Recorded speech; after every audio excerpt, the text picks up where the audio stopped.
తండ్రి, కుమారుడు, పరిశుద్ధాత్మ త్రియేక దేవుని పేరట ఆమెన్. మన తండ్రి అయిన దేవుని నుండి, ప్రభు అయిన యేసుక్రీస్తు నుండి కృపా సమాధానములు మీకు కలుగునుగాక. ప్రియ విశ్వాసులారా, స్నేహితులారా, పునరుత్థానము లేక ఉత్థానము తర్వాత 5వ ఆదివారము మన ధ్యానాంశము పునరుత్థానుడైన క్రీస్తు నిత్య సాన్నిధ్య అభయము లేక పునరుత్థానుడైన క్రీస్తు యొక్క శాశ్వత ఉనికి, risen Christ assurance of ever lasting presence అనే ఈ అంశం మీద పరిశుద్ధుడైన మత్తయి వ్రాసిన సువార్త 28వ అధ్యాయము కొద్ది వచనాలు మీకు వరకు చదువుతాను. 16వ వచనం నుండి. 11 మంది శిష్యులు యేసు తమకు నిర్ణయించిన గలిలయలోని కొండకు వెళ్ళిరి. వారు ఆయనను చూచి ఆయనకు మొక్కిరి గాని కొందరు సందేహించిరి. అయితే యేసు వారి యొద్దకు వచ్చి, పరలోకమందును భూమి మీదను నాకు సర్వాధికారము ఇవ్వబడి ఉన్నది. కాబట్టి మీరు వెళ్ళి సమస్త జనులను శిష్యులనుగా చేయుడి. తండ్రి యొక్కయు, కుమారుని యొక్కయు, పరిశుద్ధాత్మ యొక్క ఈ నామంలోనికి వారికి బాప్తిసం ఇచ్చుచు, నేను మీకు ఏ సంగతులను ఆజ్ఞాపించితినో వాటినన్నింటినీ గైకొనవలనని వారికి బోధించుడి. ఇదిగో, నేను యుగ సమాప్తి వరకు సదాకాలము మీతో కూడా ఉన్నానని చెప్పాను. దేవునికి స్తోత్రం. ప్రార్థన చేస్తున్నాను. ప్రియ పరలోకపు తండ్రి, గొప్ప దేవ, నమ్మదగిన దేవ, జీవాధిపతి, మా యేసుక్రీస్తు ప్రభు తండ్రి, నిన్న నేడు రేపు ఎల్లవేళలా ఉనికి కలిగి ఉన్నటువంటి శాశ్వతుడవు నీవే ప్రభు. మహిమాన్వితుడవు, వేలాది స్తోత్రాలు. నీ ఉత్థానము మీదట నీవు అనేకులకు ఇచ్చినటువంటి నీ మహాప్రత్యక్షత, నీ సందర్శనమును, అనుభవాలను బట్టి వందనాలు చెల్లిస్తున్నాం నాయన. ఒక అంతిమ స్థితిలో నీవు మనుష్య కుమారుడిగా ఉండి నాయన పైకి ఎగసిపోయే ముందు తండ్రి నీ శిష్యులతో నీవు మాట్లాడినటువంటి భాషణ, దాన్ని మేము పదే పదే గుప్తపరచబడినటువంటి లేఖనాల ద్వారా నెమరు వేసుకుంటూ గడపగలిగే భాగ్యం మాకు ఇచ్చారు. ఆ వాక్యాలను మేము ధ్యానం చేసేటప్పుడు ఆ సంఘటనల్లో ఉన్న మర్మాన్ని మాకు తెలియచెప్పమని యేసునామం పేరట వేడుకొనుచున్నాం పరమ తండ్రి, ఆమెన్. ప్రభువైన యేసుక్రీస్తు దివ్య నామం పేరట మీకు మా శుభములు, ఆశీస్సులు. పునరుద్ధానుడైన క్రీస్తు లేక ఉత్థానుడైన క్రీస్తు యొక్క శాశ్వత ఉనికి, ఇదొక మహా అంశం. ఇది మత్తయి సువార్త యొక్క క్లైమాక్స్. ఇది అంతిమ స్థితిని మనం చూస్తున్నాం. 28 అధ్యాయాల యొక్క మహా అవిశ్రాంతమైనటువంటి యేసు క్రీస్తు యొక్క కదలికలు, ఆయన చలనాన్ని, ఆయన వాక్యాన్ని, ఆయన యొక్క ఉపమానాలు, ఆయన స్వస్థత ఘటనలు, ఇవన్నీ కూడాను లిఖితమైనటువంటి విధానంలో మత్తయి సువార్తికుడు మనకు అందించాడు. దాని యొక్క అంత్య స్థాయిలో అంటే క్లైమాక్స్ లో వారు చేసినటువంటి భాషణ మనం నెమరు వేస్తున్నాం. దీని నుంచి మనం ధ్యానం చేయడానికి మిమ్మల్ని నేను ఆహ్వానిస్తూ ఉన్నాను. చాలా జాగ్రత్తగా గమనించండి. Mattayi was very conscious when he was writing. ఎడాపెడా రాయలేదని అర్థమవుతుంది. ఎందుకంటే అక్కడ ఉన్న 11 మంది శిష్యులే, యోధా ఇస్కరియోతు లేడు. 11 మంది శిష్యులు యేసు తమకు నిర్ణయించిన గలిలయలోని కొండకు వెళ్ళిరి. అంటే ప్రభు వాళ్ళకు ఒక నిర్దేశించాడు, గలిలయలో ఎక్కడో కొండ ఒకటి ఉందన్నమాట, ఆ కొండ దగ్గరికి వెళ్ళమని. అక్కడ కొంతమంది అంటే 11 మందిలో ఆయనను చూచి ఆయనకు మొక్కిరి కానీ సందేహించిరి. ఎందుకు సందేహించరు అనేది ఇట్స్ కెనాట్ బి ఆన్సర్డ్. వాళ్ళ మనసులో ఏముందో మనకు తెలియదు. కొందరు సందేహించిరి.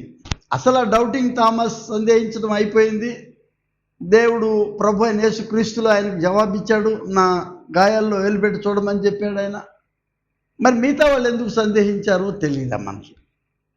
అయితే ప్రభు వాళ్ళ దగ్గరికి వచ్చి చెప్తున్నాడు, పరలోకమందును భూమి మీదను నాకు సర్వాధికారము ఇయ్యబడి ఉన్నది. ఎందుకు చెప్పాలి ఆ మాట? అంటే తనకు తాను ఎందుకు he was trying to elevate himself. ఇంతకాలం ఏమో సువార్తల్లో నన్ను గురించి ఎవరు చెప్పమాకండి అని అన్నాడు. మెస్సాయనిక్ సీక్రెట్ అన్నారు దాన్ని, మెస్సియా రహస్యం. ఇప్పుడేమంటున్నా అంటే ఆకాశమును భూమి అంటే పరలోకంలోను భూమిలో కూడాను అంటే ఈ లోకంలో కూడాను నాకు సర్వాధికారము ఇయ్యబడి ఉన్నది అని చెప్తున్నాడు. ఇక్కడ మనం వాళ్ళకి చెప్పాల్సినటువంటి ఆలోచన ఏంటంటే మనం పాత నిబంధన పాఠం కూడా చూడాలి. ఇవాళ యెషయా 41వ అధ్యాయము 8వ వచనం నుంచి 13వ వచనం రాయబడిన దాంట్లో ఆయన అంటే భయపడకుము అనే పదం ఉంది అక్కడ. నేను నీ దేవుడునై ఉన్నాను, దిగులు పడకుము, నేను నిన్ను బలపరుతును, నీకు సహాయము చేయువాడను నేనే. మరలా 13వ వచనంలో నీ దేవుడైన యెహోవానగు నేను, భయపడకుము, నేను నీకు సహాయము చేసేదనని చెప్పుచు ఆయన అలా చెప్పుకుంటానే వెళ్ళి వాళ్ళకి మళ్ళా ఏమంటారు 14 భయపడకుడి, నేను నీకు సహాయం చేయుచున్నానని యెహోవా సెలవిచ్చుతున్నాడు, నీ విమోచకుడు ఇశ్రాయేలు పరిశుద్ధ దేవుడే అని ఆయన చెప్తా ఉన్నాడు. అంటే భయపడకుము అనేది మనకు క్రిస్మస్ టైంలో ఆయన జకరియా దగ్గరికి వచ్చి భయపడకుము అన్నాడు ఆల్టర్ దగ్గర పరిశుద్ధ స్థలంలో. మరియమ్మ వారి దగ్గరికి వచ్చి మరియా భయపడకుమని శుభవచనం గబ్రియల్ దూత. మళ్ళా వాళ్ళు పొలంలో పని చేసుకునే కాపర్ల దగ్గరికి వచ్చి దూత ఏం చెప్తున్నారు, భయపడకుము అని చెప్పడాన్ని మనం చూస్తున్నాం. అంటే భయపడకు అంటే భయపడతారు, ఎందుకంటే నువ్వు అనూహ్యమైనటువంటి విధానంలో వచ్చినప్పుడు భయపడతారు. కానీ ఈ లోకంలో వచ్చేటటువంటి అనేకమైనటువంటి ఎన్కౌంటర్స్, ఈ మహాయాత్రలో ఇశ్రాయేలీయులకు వచ్చినటువంటి ఒడిదుడుకులు, వాళ్ళు దేవర్ కాంకర్డ్ బై డిఫరెంట్ కింగ్డమ్స్ కదా. అకదయ వాళ్ళు అంటే బబులోను, పర్షియా వాళ్ళు, తర్వాత గ్రీకులు, చివరిలో రోమన్సు దండెత్తుతానే ఉన్నారు. వందల సంవత్సరాలు వీళ్ళు స్వతంత్ర ప్రతిపత్తి లేదు. భయపడకుము అంటే ఎప్పుడెవడొస్తాడో తెలియదు ఉప్పెన్లాగా వాళ్ళని జయించడానికి. నిరంతర దాస్యత్వంలో వీళ్ళు జీవిస్తూ ఉన్నారు. కానీ ఆయన వాళ్ళకి ఏమిస్తున్నాడంటే అభయం, భయపడకుము అనే అభయం వాళ్ళకి ఇవ్వడాన్ని మనం చూస్తూ ఉన్నాము. అదే హెబ్రీ పత్రిక 13వ అధ్యాయంలో 2వ పాఠం కదా, 13వ అధ్యాయము 1 నుంచి 8వ వచనంలో కూడాను మనకు ఒక చిన్న ధైర్యంతో కూడినటువంటి మాట కనబడతా ఉంది అక్కడ. అదేంటంటే చూడండి 13:8.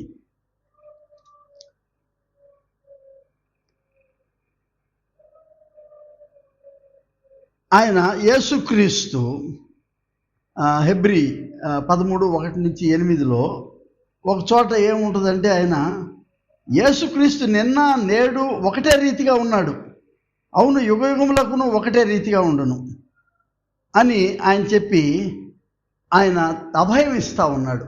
పౌలు పత్రికల ద్వారా ఆయన అభయం ఇవ్వడాన్ని మనం చూస్తూ ఉన్నాం. మనం అన్నిటికంటే గొప్ప ఆలోచన ఏంటంటే దేవుని యొక్క శాశ్వత ఉనికిని ఆయన హెబ్రీ పత్రిక 13వ అధ్యాయము 6వ వచనం కూడా మనం గమనిస్తే అక్కడేముందంటే నిన్ను ఏమాత్రము విడువను, నిన్ను ఎన్నడూను ఎడబాయను అని ఆయనే చెప్పాను కదా. కాబట్టి ప్రభు నాకు సహాయకుడు, నేను భయపడను. ఇక్కడ కూడా నిర్భీతి నిర్భయముతో కూడినటువంటి అభయము ఆయన ఇస్తున్నట్టు యేసుక్రీస్తులో అనుగ్రహించినట్టు పౌలు రాస్తున్నాడు. అటు తనా కనబడే పాత నిబంధనలో దేవుని ద్వారా ఇవ్వబడిన సందేశంలో భయపడకుము అనేది, నూతన నిబంధనలో పౌలు ద్వారా లిఖితమైనటువంటిది ఆయన భయపడకుము అని చెప్తాను, నిన్ను విడియను, నేను ఎడబాయను అనేది. ఇక quote of course from Old Testament. మనం ఇక్కడ గమనించాల్సింది ఏంటంటే ఆది నుండి యెహోవా దేవుడిగా ప్రత్యక్షపరచబడుకున్న తర్వాత నుంచి కూడాను నేనే యెహోవాను, నేను తప్ప వేరొక దేవుడు నీకు లేడు, ఉండకూడదు అన్నాడు ఆయన. పైన ఆకాశం అందే కానీ భూమి అందే కానీ భూమి క్రింద ఉన్నటువంటి ఆ పాతాలను కూడా ఎక్కడ కూడా నా బోటి వాడు ఉండకూడదు, నేను యెహోవాను నేనే అని ఉద్ఘాటనతో. కాబట్టి నిన్ను సంరక్షించేవాడని నేనే, భయపడకుము అని చెప్పినటువంటి ధైర్యం ఆయనే ఇచ్చాడు. ఇందులోంచి నేను ఇవాళ ఏం చెప్పాలనుకుంటున్నా అంటే risen Christ also comes to them with this experience, giving them an assurance of protection, care and a new future for them. ఒక నూతన నిరీక్షణ వాళ్ళకి ఇస్తున్నాడు. ఎలా ఇస్తున్నాడంటే, నేను పైకి ఎగిసిపోతుంటే నేను లేనని మీరు అనుకోవద్దు అంటున్నాడు. నా ఎవర్ లాస్టింగ్ ప్రజెన్స్, నా శాశ్వతమైన ఉనికి మీకు ఉంటుంది అనేటటువంటి ధైర్యాన్ని వాళ్ళకి చెప్పిన ఈ మొదటి భాగాన్ని మనం చూస్తున్నాం మత్తయి సువార్త 28లో. దానిలో ఏమంటున్నా అంటే, నేను యుగ సమాప్తి వరకు సదాకాలము, బోల్డ్ మాటలు ఉన్నాయి ఇందులో. Until the end of the ages, we don't know when is it. సదాకాలము మీతో కూడా నేను ఉన్నాను అంటే ఇట్ ఈస్ ఏ నిరంతరమైన ప్రజెన్స్. ఇది ప్రజెంట్ టెన్స్ అన్నమాట. ఇది మీతో కూడా ఉన్నానని ఆయన చెప్పడంలో ఇక్కడేం కనబడుతుందంటే, నాకు హిస్ కవెనెంటల్ కమిట్మెంట్ అంటే నిబద్ధత కనబడుతుంది. ఫ్రమ్ ట్రాన్సెండెన్స్ అంటే ఆయన నిర్గుణంగా ఉన్నటువంటి మనకంటే అధికంగా ఉన్నతమైన స్థితిలో ఉన్నటువంటి మహోన్నతమైనటువంటి ఎల్షద్దాయి దేవుడు కదా ఆయన భూమిపైకి ఆయన ఇమ్మానుయేలు దేవుడిగా రావటం, దేవుడు మనకు తోడని. Transcendence to active indwelling involvement. పెద్ద మాటలు. ఇన్వెల్లింగ్ ఇన్వాల్వ్మెంట్ అంటే ఆయన రూపాంతర ప్రక్రియ ఎలా ఉంటుందంటే, అంతర్వాసిత ప్రమేయము లేక అంతర్వర్తిత అంటే అంతర్యామిగా నేను నిరంతరం మీతో ఉంటానని చెప్పడం. ఇన్వెల్లింగ్ ఇన్వాల్వ్మెంట్, ఎక్కడికక్కడే నా ప్రమేయం ఉంటుంది, ఎక్కడికక్కడే నా అభయం ఉంటుంది, ఎక్కడికక్కడే నేను మిమ్మల్ని ఆదరించేటటువంటి నా యొక్క కాపు ఉంటుంది, నా ప్రోత్సాహం ఉంటుంది. ఇది మనకేం రిమైండ్ చేస్తుందంటే, నిర్గమకాండం 13వ అధ్యాయం 21, 22 వీటిలో ఒక ప్రత్యక్షపు గుడారం. ఆయన ఎక్కడికి వెళ్ళినా కూడా వాళ్ళు అక్కడ చిన్న గుడారం వేసుకొని ఉంటాం. అక్కడ నేను ఉంటాను, దానిపైన షకీనా ఆయన మహిమ మేఘం కమ్ముకొని వాళ్ళని ఆవరించి దేవుడి యొక్క ఉనికిని వాళ్ళకి ప్రత్యక్షంగా చూపించిన ఘట్టాలు మనం చూస్తున్నాం. వాళ్ళు నడిచేటప్పుడు వాళ్ళకి అగ్ని మేఘ స్తంభాలుగా వాళ్ళ ముందు వాళ్ళ వెనక నడిచినటువంటి గొప్ప అనుభవాలు ఇవి వింటూ ఉంటే మనకు మీరు కొంచెం లైటర్ సైడ్లో చెప్తున్నాను, తమాషా అనకూడదు. కానీ ఇవాళ మన చుట్టూ ఉన్నటువంటి అనేక విశ్వాసాల్లో ఈ మధ్య నల్ల బుక్ అని మనల్ని హేళన చేస్తూ ఉన్నారు. వీళ్ళకంతా కలిపి ఒకటే బుక్ కదా, వీళ్ళకున్నది ఒకటే పుస్తకం అని. మాకు వందల పుస్తకాలు ఉన్నాయని ఎవడు పడతాడు ఏదైనా రాసేయచ్చు మనకు కదా, ఎన్నెన్నో కథలు రాయొచ్చు. ఆ కథకి ఈ కథకి సంబంధాలు లేకపోవచ్చు. కానీ తర్వాత కాలంలో కొంతమంది ఏం చేస్తారంటే, ఈ కథకి ఆ కథకి ఒక లింక్ పెట్టే సంబంధాన్ని ట్రై చేస్తున్నారు. పలానా అవతరణలో ఆయనట్లా, ఈ తరంలో అవతరణకి ఇట్లా కొన్ని తరాలు అయిపోయాక లింక్ చేయాలి ఎక్కడో చోట, లేకపోతే అది డిస్జంక్టెడ్ బుక్ అయిపోద్ది. So there has been a constant effort and struggle to connect and reconnect and kind of restore the relationship between gods. To tell us ఒక భ్రమలో ఇదంతా ఒకటే దేవుడు అని చెప్పే భ్రమ మళ్ళా నూతన నిర్మాణం. ఇది ఇక్కడ నేను ఎవరిని దీని గురించి కించపరచలే, పేర్లు ఎక్కడ వాడడం లేదు. బైబిల్లో పరిశుద్ధ గ్రంథము ఒకటే మాట ఉన్నది, నేనే యెహోవా దేవుడు అని. శాశ్వత కాలం నుండి శాశ్వత కాలం వరకు ఉనికి కలిగిన వాడిని. ఇదిగో నేను యుగ సమాప్తి వరకు సదాకాలం మీతో ఉన్నాను. చాలా ప్రశ్నలు చాలా ఉంటాయి, అన్నిటికీ నువ్వు ABCDలని జవాబు చెప్పే అవసరత మనకు లేదు. ఎవరి విశ్వాసం వాళ్ళ ధైర్యం, ఎవరి విశ్వాసం వాళ్ళకి సత్యం. మనం దాన్ని ఆధారపడి ఎవరితోనూ ఆర్గ్యుమెంట్లు చేయకుండాను మనం విశ్వాసాన్ని మనం ప్రకటించుకుంటా, మనం దాన్ని సాధన చేసుకుంటా ముందుకు సాగిపోతున్నాం. అందుకే నేను అన్నది గాడ్స్ కవెనెంటల్ కమిట్మెంట్, ఆయన నిబంధిత. ఇదిగో నేను మీతో నా యొక్క నిబంధన నేను చేసుకుంటున్నాను అనే పదం చాలా చోట ఉంది. నేను మీకు దేవుడను, మీరు నాకు ప్రజలై ఉన్నారు అన్నాడు. ఇటర్నల్ కవినెంట్ ప్లస్ కమిట్మెంట్, నిబద్ధిత. నేను కట్టుబడి ఉంటాను, నేను నా యొక్క నిబంధనకు కట్టుబడి ఉంటాను. ప్లస్ నేను నా యొక్క ఇన్వాల్వ్మెంట్ అంటే నేను నా యొక్క అంతర్వాసిత ప్రమేయం ఎప్పుడు కూడా ఉంటుంది. నీలో ఇన్వెల్లింగ్ స్పిరిట్గా నేను ఉన్నాను. తర్వాత చూస్తాం, పెంతెకోస్తు తర్వాత చూస్తాం. మనం దాని వాగ్దానాన్ని మనం చూసాం. ఏంటి, నేను మీకు ఒక ఆదరణకర్తను పంపిస్తాను, ఆయన శాశ్వత కాలం వరకు మీతో ఉంటాడనేటటువంటి దాన్ని మనం చూస్తున్నాం. ప్రియ స్నేహితులారా, యోహాను సువార్తలో కూడా అక్కడ ఏమంటున్నానంటే, మిమ్మును అనాథలుగా విడువను, నేను ఒకవేళ ఇక్కడ వెళ్ళిపోతున్నాను అనేది మత్తయి సువార్త చివరి భాగంలో అంటున్నా, యోహాను సువార్తను మనం ఇంకొక రికార్డింగ్ చూస్తున్నాం. మనం ఏమి సెపరేట్ బుక్స్ కాదు, ఇవి సెపరేట్ ఈవెంట్స్ కాదు, కానీ సెపరేట్ పర్సన్స్ వాళ్ళ అనుభవాలని రాస్తున్నప్పుడు వీటన్నిటిని ఒక కనెక్షన్ మనం చూస్తే ఆయన అంటున్నాడు, మిమ్మును అనాథలుగా విడువను. యోహాను సువార్త 14:16 మీ వద్ద ఎల్లప్పుడూ ఉండుటకై ఆయన వేరొక ఆదరణకర్తను అనగా సత్య స్వరూపి యొక్క ఆత్మను మీకు అనుగ్రహించును. My eternal presence is with you always. Lo I am with you always. So there is no disjunction. తన కనబడే పాత నిబంధనలో చెప్పిన దేవుడు, యెహోవా దేవుడు చెప్పేటటువంటి అభయం, నేను మీతో ఉంటాను అనేది యేసుక్రీస్తు వారి ద్వారా ఆయన ఇచ్చిన వాగ్దానంలో కూడాను కొనసాగే దేవుని యొక్క ఉనికిని మనం చూస్తున్నాం. ఇక్కడ ఆ ఉనికి వేరు, ఈ ఉనికి వేరని కాదు, ఆ కొనసాగే ఉనికి చూస్తున్నాం. ఇమ్మానుయేలు దేవుడుగా, ఇన్కార్నేషన్, ఇండ్వెల్లింగ్ ఆర్ ఎన్ఫ్లెష్మెంట్, శరీరధారి అయి. యోహాను సువార్త 1వ ఆదియందు వాక్యము, అది ఏమైందంటే ఆయన కృపా సత్య సంపూర్ణతతో మన మధ్య శరీరధారి అయి, అంటే అద్వితీయ దైవావతరణ. నా ట్రాన్స్లేషన్ ఇన్కార్నేషన్ కాదు, అంటే ద్వితీయం లేనటువంటిది. There is no second to that, దైవావతరణ. యోహాను సువార్త 15:4 నా యందు నిలిచియుండుడి, మీ యందు నేనును నిలిచియుందును. ది మ్యూచువల్ ఇండ్వెల్లింగ్, పరస్పరమైనటువంటి ఈ అంతర్వాసిత అనుభవాన్ని మనం చూస్తున్నాం. పెద్ద మాటలు అయినా కూడా మీకు అర్థమవుతుందని.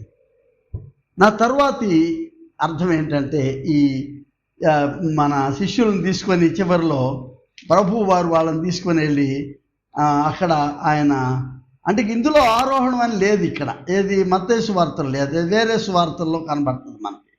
అది ఇక్కడ ఆయన లూకా సువార్తలో అది కనబడుతుంది మనకు. ఆయన వారి నుండి ప్రత్యేకించబడి పరలోకమునకు ఆరోహణుడయ్యను అనే మాట ఉంటుంది 24:51. అక్కడ ఆయనకు నమస్కారం చేసి మహా ఆనందంతో వాళ్ళు యెరూషలేమునకు వెళ్ళి తెగక దేవాలయంలో ఉండి దేవునికి స్తోత్రము చేయుచుండేది అనేమో లూకా సువార్తలో చెప్తున్నారు. కానీ మత్తయి సువార్త ముగింపులో ఆరోహణ ప్రస్తావన ఏమి లేదు, కానీ అక్కడ ఏం చెప్తున్నారంటే, ఆయన వాళ్ళకి ఇచ్చినటువంటి సందేశంలో ఆయన చెప్పింది, ఆయన పరలోకానికి భూమికి కూడా నాకు సర్వాధికారం. ఇక్కడ ఏమంటుందంటే ది యూనివర్సల్ లార్డ్షిప్. ఇక్కడ ప్రభువు రాజులు, ఇక్కడే రాజులు, కానీ అట్లా కాదు, ఆయన అక్కడ రాజే, ఇక్కడ రాజే.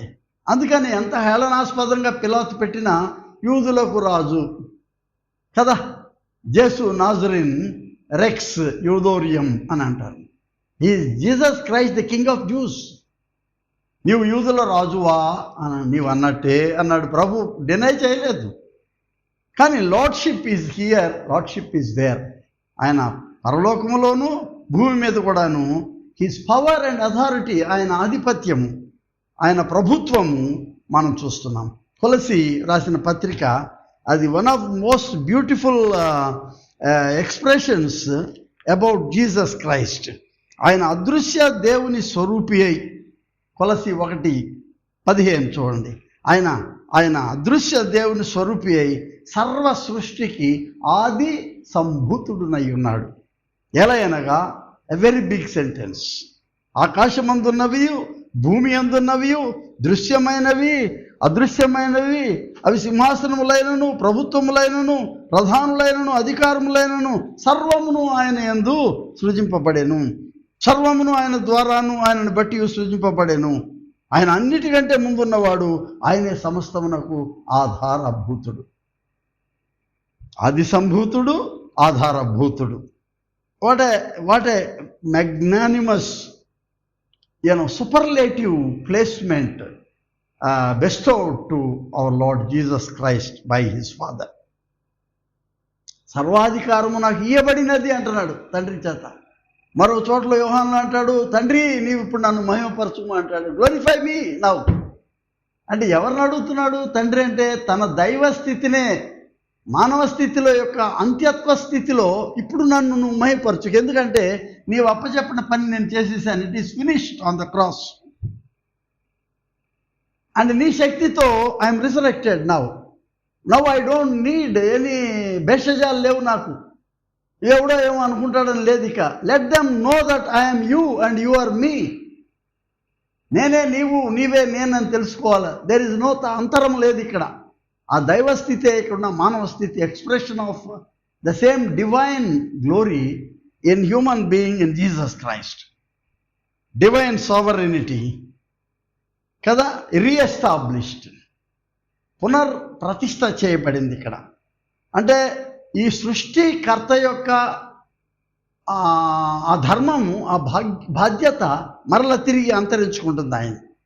ఇక్కడ కాంట్రాస్ట్ ఏంటంటే వరల్డ్లీ పవర్ వేరు అండ్ డివైన్ పవర్ వేరు.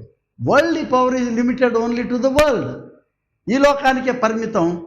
మహా great leaders like Augustus Caesar, Octavius Caesar, Antonio, great people, Cleopatra, Roman సామ్రాజ్య అధిపతులందరూ కూడాను సమాధుల్లోకి వెళ్ళిపోయారు. వాళ్ళందరూ Alexander the great, Napoleon, Genghis Khan ఏమైపోయారు వీళ్ళందరూ.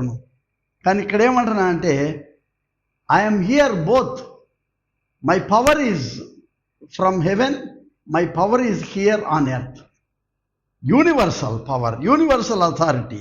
కానీ ఒక్క మాట జ్ఞాపకం చేసుకోండి, ఆయన మానవ స్థితిలో నటించలేదు. ఆయన తన పవర్ని చూపించలేదు. పవర్ని చూపించడం అంటే సిలువ వేయబడేటప్పుడు ఆయన పిలాతుతో చెప్పచ్చు, after all you are only governor here to this region, whereas I'm having the governance, power of governance in the entire universe అని చెప్పొచ్చు. చెప్పలేదు. అక్కడి వరకు ఆయన ఫిలిప్పీ పత్రికను మనం మరలా మననం చేసుకుంటూ ఆయన ఏమంటున్నాడంటే అక్కడ ఫిలిప్పీ పత్రికలో ఆయన తనను తాను తగ్గించుకున్న విధానం ఏంటంటే ఆయన దేవుని స్వరూపం కలిగిన వాడై ఉండి దేవునితో సమానముగా ఉండుట విడిచిపెట్టకూడని భాగ్యముని ఎంచుకొనలేదు, కానీ మనుషుల పోలికకు పుట్టి దాసుని స్వరూపం ధరించుకొని తన్ను తానే రిక్తునిగా చేసుకొనెను. మరియు ఆయన ఆకారమందు మనుషుడుగా కనబడి మరణము పొందినంతగా, అనగా సిలువ మరణము పొందినంతగా. He didn't use the word thanatos, death గురించి మాట్లాడట్లా, which is cessation of life, ప్రాణం వదిలేసినట్టు కాదు. ఆయన నిక్రోసిస్ అనే పదం వాడాడు గ్రీకులో, అంటే డయింగ్ ఎక్స్పీరియన్స్. ఆయన మరణ వేదన చెందుతూ ఆయన తన యొక్క వినయాన్ని ఈ లోకంలో అప్పగింపబడిన బాధ్యతను నిర్వర్తించేటటువంటి రీతిలో ఆయన ఎక్కడా కూడా పొరపాటు చేయలేదు. There is no drama, no maya. సత్యాతి సత్యమైన వేదనను ఆయన భరించింది మనం చూస్తున్నాము. దేర్ ఫోర్ అంటున్నాడు, కాబట్టి అందుచేతను పరలోకమందున్న వారిలో కానీ, భూమి అందు ఉన్న వారిలో కానీ, భూమి క్రింద ఉన్న వారిలో కానీ ప్రతి వాని మోకాలు యేసు నామమున వంగునట్లు, ప్రతి వాని నాలుకయు తండ్రి అయిన దేవుని మహిమార్థమై యేసు క్రీస్తు ప్రభు అని ఒప్పుకొనున్నట్లు. What a beautiful expression Saint Paul's experience, ఒక క్లైమాటిక్ ఎక్స్పీరియన్స్. యేసే క్రీస్తు ప్రభు అని ఒప్పుకున్నట్లు దేవుడు ఆయనను అధికముగా హెచ్చించి ప్రతి నామమునకు పైనామం ఆయనకు అనుగ్రహించును. తన దైవస్థితి ప్రభు వారికి ఇవ్వబడుతుంది. ఆకాశంలోను అంటే పరలోకమునందు, భూమి మీద నాకు సర్వాధికారం ఇవ్వబడెను. ఇక్కడేంటంటే దేవుడు ఆయన అధికముగా హెచ్చించి ప్రతి నామమునకు పైనామము అనుగ్రహించును. No other name, the only name, superlative name, supreme name and noble name, sublime name, అత్యున్నతమైనటువంటి నామము, నో అదర్ నేమ్, మరో పేరు లేదు. తర్వాత నా ఆలోచన ఏంటంటే దెర్ ఈజ్ ఎ కమిషన్. మీరు వెళ్ళి సమస్త జనులకు ఇప్పుడు శిష్యులుగా చేయండి. ఒక అధికారయుక్తమైనటువంటి ఆదేశంతో వచ్చింది కాబట్టి it is an order, it is a commission. దానిలో ఏమంటున్నాడంటే ఆయన తన యొక్క అథారిటీ ఆఫ్ హిజ్, మత్తయి సువార్త 7వ అధ్యాయం చూస్తాం మనం. ఇక్కడ ప్రభువారు వాళ్ళ శిష్యుల్ని అడుగుతూ ఉన్నాడు. ఆయన 7వ అధ్యాయంలో అడుగుతున్నాడు ఏమనంటే 28, 29 చూద్దాం. 7వ అధ్యాయం అందులో ఏముంటుంది, యేసు ఈ మాటలు చెప్పి ముగించినప్పుడు జనసమూహంలో ఆయన బోధకు ఆశ్చర్యపడిరి. ఎలయనగా ఆయన వారి శాస్త్రుల వలె కాక అధికారం గలవాని వలె వారికి బోధించెను. He was preaching and proclaiming with authority. ఆ జ్ఞానం ఎక్కడది? వాళ్ళు అనుకున్నారు the authority of his teaching, authority in healing.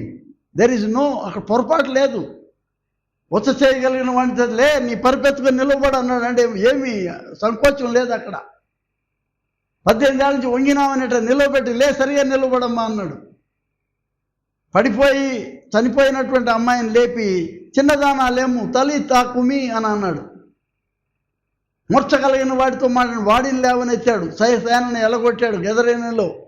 With authority in healing, with authority లాజరు బయటికి రా అన్నాడు ఆయన. What a confidence! With authority he was resurrected. He told beforehand, నేను 3వ దినమున నేను మరలా మీరు పడగొట్టే ఆలయాన్ని తిరిగి లేపుతామంటే ఆయన తనను తాను పోల్చుకున్నాడు. ఒక ఆలయంగా, నడిచే మందిరంగా పోల్చుకున్నాడు. అదే చెప్పాక ఒరిగెన్ అనే మహాయోగి 2వ శతాబ్దంలో ఆయన ఏమన్నాడంటే, ఆయన ఔటో బసిలియా అన్నాడు. బసిలియా అంటే రాజ్యం, దేవుని రాజ్యం. ఔటో అంటే తనలోనే దేవుని రాజ్యాన్ని ఇముడ్చుకున్నటువంటి వాడు ఆయన. తనలోనే దేవుని రాజ్యాన్ని ఇముడ్చుకున్నాడు ఆయన. ఆయన నడుస్తూ ఉంటే దేవుని రాజ్యం నడుస్తూ ఉన్నదన్నాడు ఆయన. కాబట్టి ఈయన today after resurrection he showing of his, అంటారు కదా షోయింగ్ ఆఫ్ హిస్ కలర్స్ అని, showing of his glory, showing of his authority. Yes, a time has come. ఇదివరకు ఎవరికి చెప్పవద్దు అన్న వ్యక్తి ఇవాళ ఏమంటున్నాడు అంటే ఆయన చెప్పొచ్చు, అందరికీ చెప్పండి వెళ్ళి ఇప్పుడు మీరు. He was showing his authority as the head of the church. చాలామంది మేము బిషపులు హెడ్ ఆఫ్ ద చర్చ్ అనే పదం తప్పది. You are only head of the synod, head of the local council, whereas the head of the church is Christ alone, head of the church. And then he sends his apostles. stello అంటే పంపడం, అపోజల్స్ అంటే పంపబడిన వాళ్ళని పంపిస్తున్నాడు ప్రభు. ఆయన పంపిస్తూ ఉన్నాడు. వాళ్ళని పంపిస్తూ వాళ్ళకి ఏంటంటే ఒక మిషన్ అప్పచెప్తున్నాడు. ఇక్కడ 3 మాటలు వాడుతున్నాను: mission, commission and communication. Incidentally ఈ వారము ఇవాళ a week of communication also. అంటే ఏంటంటే ఈ సందేశాత్మకమైనటువంటి ఆదివారంగా కూడా చెప్తున్నాం. కమిషన్కి ఒక పదం వాడారు అక్కడ. అది దాన్ని ఏం పదం వాడారంటే అక్కడ అనుకూల అననుకూల స్థితులలో సువార్తను ప్రకటించడం, లేక భావ ప్రకటన వారం అన్నారు, కమ్యూనికేషన్. బట్ టు మీ ఒకటి దైవ కార్యార్థమైన ప్రక్రియ ఇది. మిషన్, దైవ కార్యార్థం.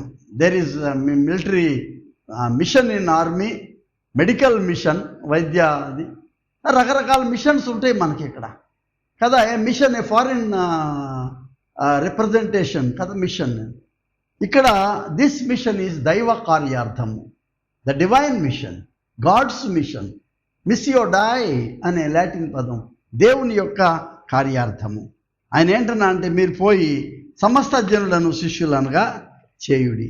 ఇది కొంచెం వినే వాళ్ళకి ఏంటంటే కోపం కలుగు చేస్తుంది. ఏంటండి మీరు సమస్త జనులు అంటున్నారు అంటే మా దేశంలో అందరినీ మీరు క్రిస్టియన్ చేసేయాలని వచ్చారా? జాన్ పాల్ ఇండియాకు వచ్చినప్పుడు ఆయన బాంబేలో దిగి భూమిని ముద్దు పెట్టుకున్నాడు ఇండియాని. ఆయన ఒక మాట అన్నాడు అంట. అక్కడ ఏమన్నాడంటే అది now is the time for the Asian window be open for the Holy Spirit. అంటే ఈ 3వ మిలేనియంలో పరిశుద్ధాత్మ దేవుడు ఆసియా కవాటాలు తెరిచాడు. తన పరిశుద్ధాత్మ క్రియలు జరిగించే దానికంటే ఆర్ఎస్ఎస్ వాళ్ళందరూ కోపం వచ్చింది. అంటే ఏంటి, భారతదేశంలో పరిశుద్ధాత్మతో అందరినీ క్రిస్టియన్ చేస్తారా అని. ఆయన అటువంటి వాడు ఈ భూమిని ఎందుకు ముద్దు పెట్టుకుంటాడు, అందుకు గౌరవిస్తాడు. ఆయన మన సంస్కృతిని గౌరవించి చెప్పాడు ఆ మాటని. ఆయన ఏమంటున్నా అంటే మీరు సమస్త జనులను శిష్యులనుగా చేయుడి, తండ్రి యొక్కయు కుమారుని యొక్కయు పరిశుద్ధాత్మ. గమనించారా?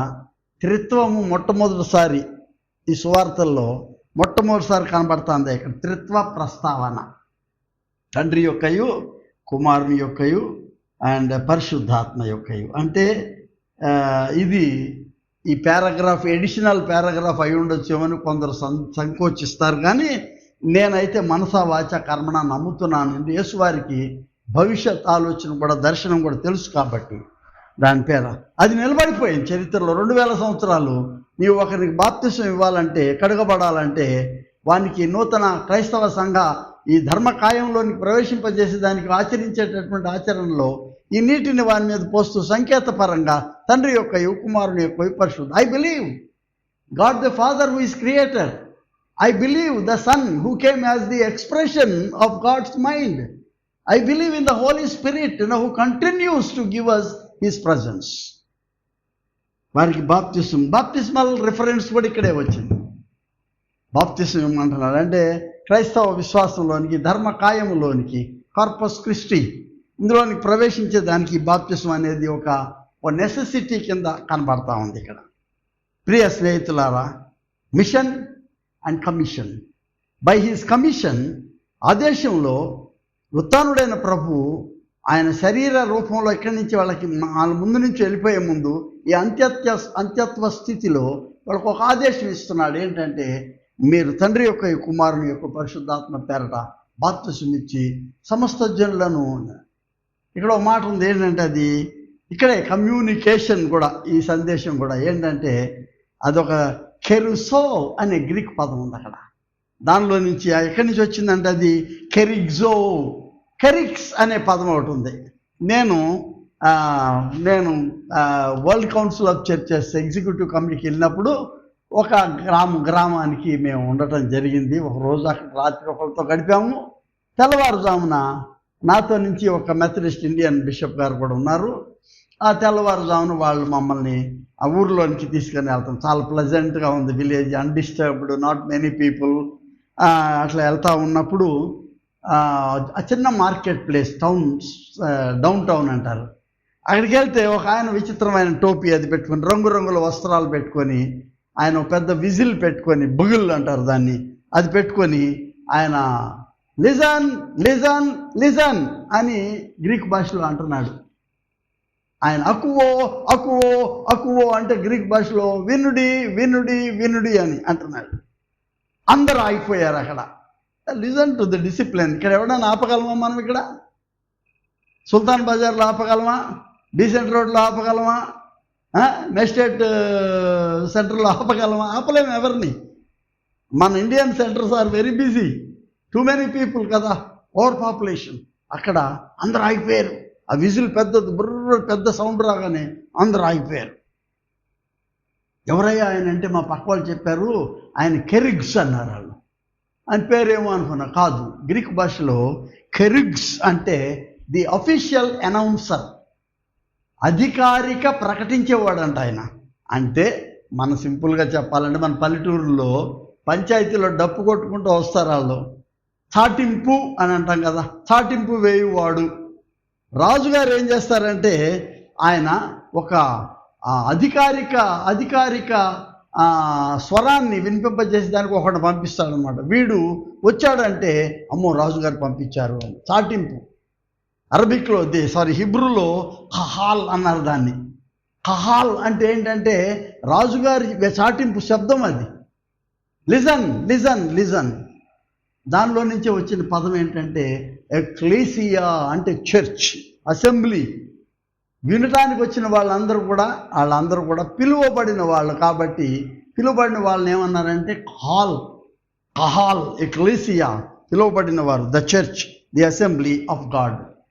ఇక్కడ ఈ కెరుగ్స్ నుంచి వచ్చినటువంటి పదం ఏంటంటే కెరిసో అంటే ప్రొక్లెయిమ్, అనౌన్స్, దేవుని యొక్క సువార్త ప్రకటించు అనే అర్థం ఇక్కడ ఉంది.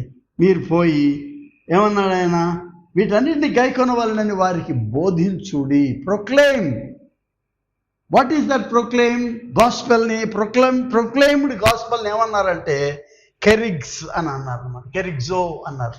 అందులో నుంచి వచ్చిందే కెరిగ్మాటిక్ అని, ప్రొక్లమేషన్ ఆఫ్ ది గాస్పెల్. ప్రియా స్నేహితులారా, నేను ఇంతకంటే ఎక్కువసేపు చెప్పాలని కాదు, కానీ ఇవాళ resurrected Lord has given us the commission. ఏంటి ఆ కమిషన్ అంటే, యు ప్రొక్లెయిమ్ ది గాస్పెల్.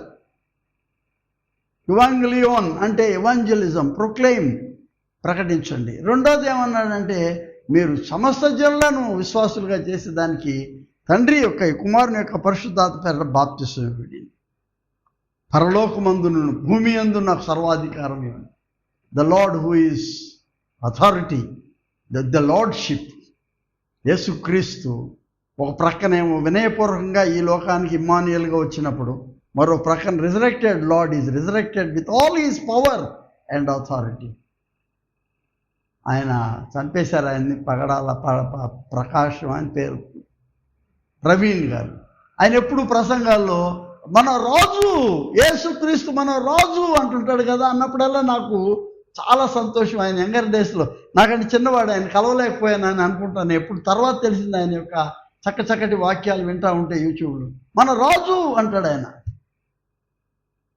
నీవు నమ్ముకున్నటువంటి నీ దేవుడు ఆయన మనుష్య కుమారుడుగా వచ్చినప్పుడు రక్షణ అందించేదానికి సిలువ కొరకు ఆయన వినయం చూపించాడే కానీ దేవుడు ఆయన రాజు. ఆయన రాజు. ఆయన అదృశ్య దేవుని స్వరూపి, సర్వ సృష్టికి ఆది సంభూతుడు. ప్రియ స్నేహితులారా, ఈ ఉత్థాన సువార్త it is not an ordinary message, it is an extraordinary message in the midst of ordinary people. మనకి అనూహ్యమైన, అసంభవమైన, అసాధ్యమైనటువంటి ఒక అనంతమైనటువంటి సత్య సువార్త. కెరిసో is that he is resurrected and then he becomes the lord, he becomes the king. మన రాజు ఆయన, మన ప్రభువు ఆయన. ఆయనే చెప్తున్నాడు, పరలోకములోను భూమిలోను నాకు ఆధిపత్యం, అధికారం ఇవ్వబడినది, సర్వాధికారి. What a great name. ఆయన ఎల్షద్దాయి దేవుడు, సర్వశక్తిమంతుడు. ఇక్కడ యేసు వారు పునరుద్ధరణ అయిన తర్వాత ఈయన సర్వాధికారి. అటువంటి దేవుడిని మనం దేవుడిగా కలిగి ఉన్నందుకు మనం అతిశయించాలి. ఆయన వినయం నేర్చుకోవాలి ఖచ్చితంగా మనం. కానీ మన దేవుడు సర్వాధికారి అని గమనించాలి. ఆ ధైర్యం మనల్ని విశ్వాస యాత్రలో ముందుకు సాగింపచేస్తుంది. ఈ ఉత్థాన శక్తి మన గృహాలలో, మన కుటుంబాల్లో, మన సంఘాల్లో మనకి ధైర్యాన్ని ఇస్తుంది. ప్రార్థన చేసుకున్నాం. ప్రియ ప్రభు, అమ్మ యేసుక్రీస్తు ప్రభు తండ్రి, రాజాది రాజా, దేవాది దేవ, ఎల్షద్దాయి దేవుడవు నీవే. భూమి పైన మనుష్య కుమారుడుగా నీవు వ్యక్తపరచబడినావు. కానీ ఈ లోకంలో నీవు ఉండవలసినటువంటి, సిలువ కొరకు ఉండవలసినటువంటి విధేయత ఒక నాటకీయ ఫకీలో కాదు, నిజమైనటువంటి సత్యాతి సత్యమైన మరణ వేదనను నీవు సిలువపై అనుభవించి, నీవు ఉత్థానుడుగా లేచిన తరువాత నీవు మాకు ప్రభువుగాను రాజుగాను నీవు పైకి ఎగిసే ఈ ఘట్టాన్ని నెమరు వేసుకుంటున్నాం ప్రభు. అందుకు వేలాది స్తోత్రాలు. నీవు మాకు రాజుగా ఉండినందుకు వందనాలు, మాకు ప్రభువుగా ఉండినందుకు వందనాలు దేవా. కొనసాగే ఈ మహావిశ్వాస యాత్రలో కేవలం మా తరమే కాదు, తరతరాలకు ఒక నిత్యమైన శాశ్వతమైనటువంటి ఉనికిని నీవు అనుగ్రహించి, నీ ఆదరణ, నీ ప్రోత్సాహము, నీ కాపుదల మాకు, మా తర్వాత తరాల విశ్వాసులకు మీరు అనుగ్రహించండి. Until the time of the consummation of your coming into this world once again as king of kings. నీవు రాజాదిరాజుగా మరలి వచ్చే వరకు కూడాను తండ్రి, నీ శాశ్వతమైనటువంటి ఉనికి సర్వలోకానికి మీరు అందించి మాకు నీ సమాధానము దయచేయమని యేసు నామం పేరట వేడుకొనుచున్నాము తండ్రి. ఆమెన్. మన ప్రభు అయిన యేసుక్రీస్తు కృపా తండ్రి అయిన దేవుని ప్రేమ, పరిశుద్ధాత్మ యొక్క నిత్య సహవాసము మీకు సదా తోడయుండును గాక. ఆమెన్.